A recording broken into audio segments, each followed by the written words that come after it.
দর্শক, স্বাগত জানাচ্ছি 24 ভয়েসের পক্ষ থেকে। আমি আব্দুর রহমান হীরা এবং এই মুহূর্তে আমরা অবস্থান করছি সদর উপজেলার খান্দিগাঁও ইউনিয়নের দিঘিরপাড় গ্রামে। এবং দিঘিরপাড় গ্রামে আমরা একজন কৃষকের বাড়িতে অবস্থান করছি। আমরা আজকে একজন সফল কৃষকের গল্প শুনব।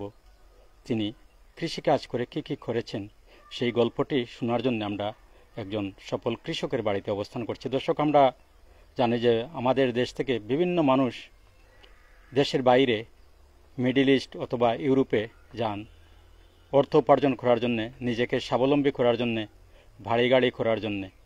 কিন্তু আজকে আমরা যে বাড়িতে অবস্থান করছি, একজন কৃষক, তিনি দেশের বাইরে না গিয়েও কৃষিকাজ করে যে কি করেছেন সেই গল্পটি শুনবো আমরা, এবং আমরা বিস্তারিত প্রতিবেদনে আপনাদের মাঝে তুলে ধরব। যার জন্য আমরা এই বাড়িতে অবস্থান করছি। আপনারা 24 ভয়েসের সাথে থাকুন। 24 ভয়েস সবসময় ব্যতিক্রম কিছু করার চিন্তা করে, তাই আজকে আমরা সম্পূর্ণ ব্যতিক্রম একটি প্রতিবেদন করছি। এই প্রতিবেদনের মাধ্যমে আমরা সম্পূর্ণ তুলে ধরব। আপনারা আমাদের সাথে থাকুন। আমরা যেখানে অবস্থান করছি, এই দেখুন, এই বাড়ির সামনে আপনারা বিভিন্ন ধরনের কৃষিক্ষেত দেখছেন। এই কৃষিক্ষেত হচ্ছে, আমরা যে বাড়িতে অবস্থান করছি, এই বাড়ির একজন জমির মিয়া, সফল একজন কৃষক। তিনি এসব কৃষিক্ষেত করেছেন, বিভিন্ন ধরনের সবজি, মানে পুরো বৎসরই তিনি বিভিন্ন ধরনের সবজি চাষ করে থাকেন। ধান থেকে শুরু করে সব ধরনের সবজি তিনি চাষ করে থাকেন। এবার তিনি 90 ডিসিমেল জমিতে শুধুমাত্র করেছেন টমেটো ক্ষেত করে তিনি টমেটো বিক্রি করেছেন। 200 মণ টমেটো ইতিমধ্যে তিনি বিক্রি করেছেন, এবং 200 মণ টমেটো বিক্রি করেছেন। শুধু এবছরই, প্রতি বছরই তিনি বিভিন্ন ধরনের সবজি বিক্রি করেন, এবং সবজি বিক্রি করে তিনি কি করেছেন সেই গল্পটি আমরা আজকে শুনবো, এবং সরাসরি আমরা জমির মিয়ার সাথে কথা বলবো এবং আমরা বিস্তারিত জানবো। 24 ভয়েস সবসময় ব্যতিক্রম কিছু করার চেষ্টা করে, এবং আমরা সম্পূর্ণ ভিন্ন ধরনের প্রতিবেদন করে থাকি। আজও আমরা সম্পূর্ণ একটি ভিন্ন প্রতিবেদন করছি। আমরা এই মুহূর্তে একজন কৃষকের বাড়িতে অবস্থান করছি, সফল একজন কৃষক জমির মিয়া। আমরা আজকে জমির মিয়ার সফলতার কথা শুনবো। আমরা অনেকেই জায়গা জমি বিক্রি করে দেশের বাইরে যেতে চাই,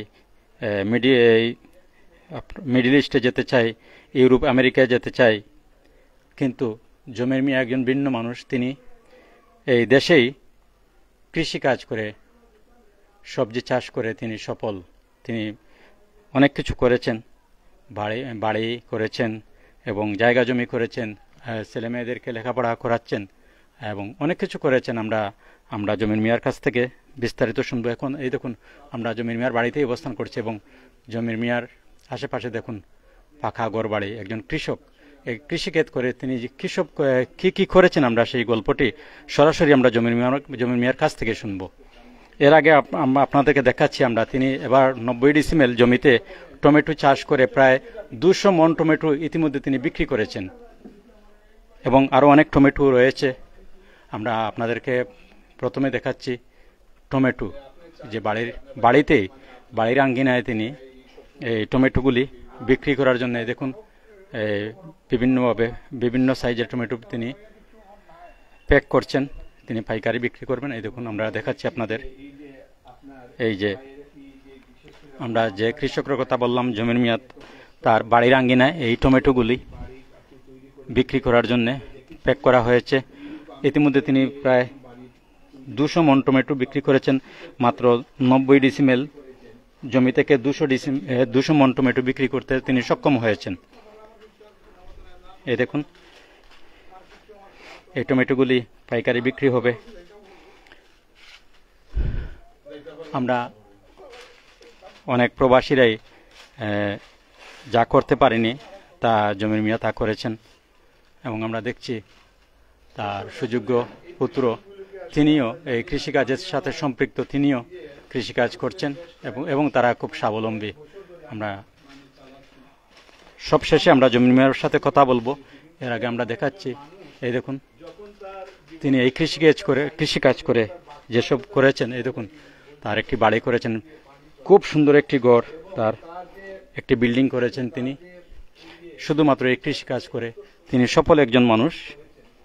শুধু তাই নয়, আরো অনেক কিছু তিনি করেছেন, আমরা তার কাছ থেকে জানবো। দর্শক, পরিশ্রম কখনো বিফলে যায় না। পাশাপাশি তার যে আরেকটি শখ, এই দেখুন, পরিশ্রম কখনো বিফলে যায় না। তিনি এই যে বিল্ডিংটা করেছেন শুধুমাত্র কৃষি কাজ করে। এই দেখুন তার কত ধরনের মানে চিন্তা। এই দেখুন কৃষিকাজ তিনি কিভাবে, ছাদের উপরেও তিনি কৃষিকাজ করছেন। এই দেখুন একটি শেড, ছাদের উপরেও একটি শেড রয়েছে, সেখানেও তিনি কৃষিকাজ করছেন। এই দেখুন তার একটি বিল্ডিং অত্যন্ত সুন্দর, কয়েক লক্ষ টাকা খরচ করে তিনি বিল্ডিংটি করেছেন। এই দেখুন আমরা কৃষক জমির মিয়ার বাড়িতে অবস্থান করছি এবং তার এই বিল্ডিংটি আপনাদেরকে দেখাচ্ছি।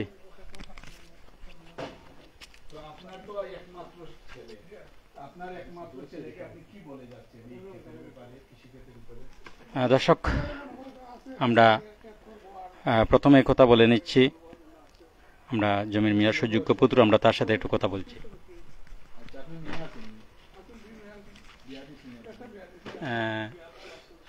আপনি আপনি কতদিন যাবত এই কৃষিকাজের সাথে সম্পৃক্ত, একটু যদি বিস্তারিত বলেন। এবং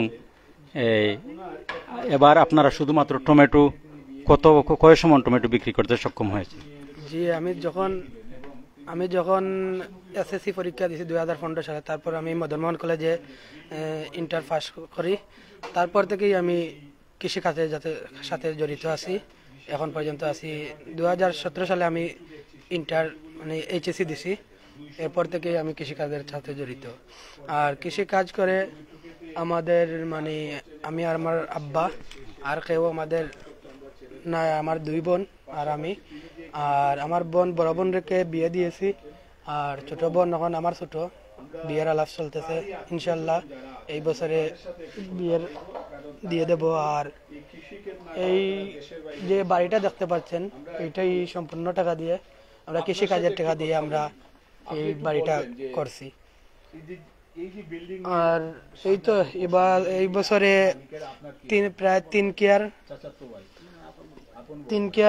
টমেটো করছি, 1 কেয়ার শসা আছিল, লাউ আছিল 1 কেয়ার, আর কুমড়া যেটাকে বলে জালি ওইটা আছিল 1 কেয়ার। আরো ভ্যারাইটিস 6-7 কেয়ার আছে আমাদের সবজি। আর এই তো কিছু দিন আগে টমেটোতে অনেক দাম ছিল, এখন 25 টাকা পাইকারিতে। জি, এবার আছে, এখনো রয়েছে টমেটো। আর এখন পর্যন্ত প্রায় 5000 কেজি মতো বেচছি, 200 মনের খান্দা আছে বেচছি, আরো বেচতে পারবো ইনশাল্লাহ। তো এই পর্যন্ত আপনারা এই কৃষিকাজ করে কি কি করলেন? যে কৃষিকাজ করে বড় বোনকে বিয়ে দিয়েছি। আর এই যে বাড়িটা দেখতে পাচ্ছেন সম্পূর্ণ বাড়ি, এই সম্পূর্ণ বাড়ি আমাদের কৃষিকাজের টাকা দিয়ে। আমাদের পুরান বাড়ি গ্রামের ভিতরে, তো সেখান থেকে বাড়ি কেটে এসে এই চাষের টাকা দিয়েই বাড়ি ঘর করেছি সম্পূর্ণ সবকিছু। অসংখ্য অসংখ্য ধন্যবাদ। দর্শক, আমরা কথা বলছি, যার কথা বলছিলাম এতক্ষণ, কৃষক জমির মিয়া, আমরা তার কাছে যাচ্ছি, এখন তার কথা শুনবো। আসসালামু আলাইকুম। আপনার কাছ থেকে জানতে চাই, এই যে কৃষিকাজ আপনারা করছেন কত বছর থেকে? আজকে আমার কৃষিকাজের লোকে জড়িত আমি আজকে 50 বছর হয়ে যান।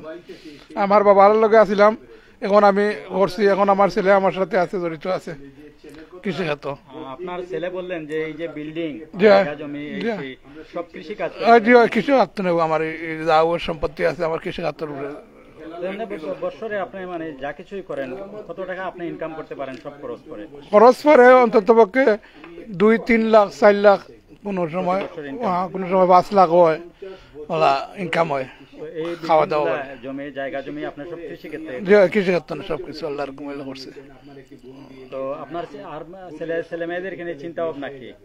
ছেলে মেয়ে মনোরকা ছেলে তো আছেন আমার লাগে জড়িত আছেন, তাই কররা কৃষিখাত কররা, এগুলা যদি তার অন্য কিছু করার খেয়াল থাকে তাই করবা, আর না হইলে কৃষিখাত করবা।